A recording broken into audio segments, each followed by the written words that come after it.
Hey everybody, आज हम लोग जानने वाले हैं classification of data structure. So let's learn about definition of data structure कि डेटा स्ट्रक्चर क्या है।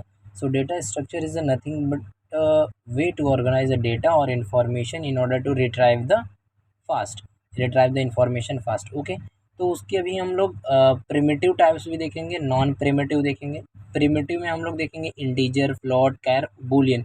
ये हमने बेसिक कोडिंग, बेसिक प्रोग्रामिंग में हमने पाइथन में भी पढ़ा है, सी लैंग्वेज में भी पढ़ा हुआ है। ओके, नॉन प्रिमिटिव में जब हम देखेंगे तो दो टाइप्स होता है, एक लीनियर होता है, नॉन लीनियर होता है। लीनियर मतलब सबको पता है, एक वो लीनियर में होगा, एक सीक्वेंस होगा। नॉन लीनियर का कोई सीक्वेंस नहीं होगा, एक वो हायरार्किकल फॉर्म में होगा। ओके, तो पहले नॉन लीनियर देख लेते हैं नॉन प्रिमिटिव में। ओके, तो नॉन लीनियर जो होता है, एक ट्री हो सकता है, ग्राफ हो सकता है। ओके, ये होगा हमारा नॉन लीनियर डेटा स्ट्रक्चर।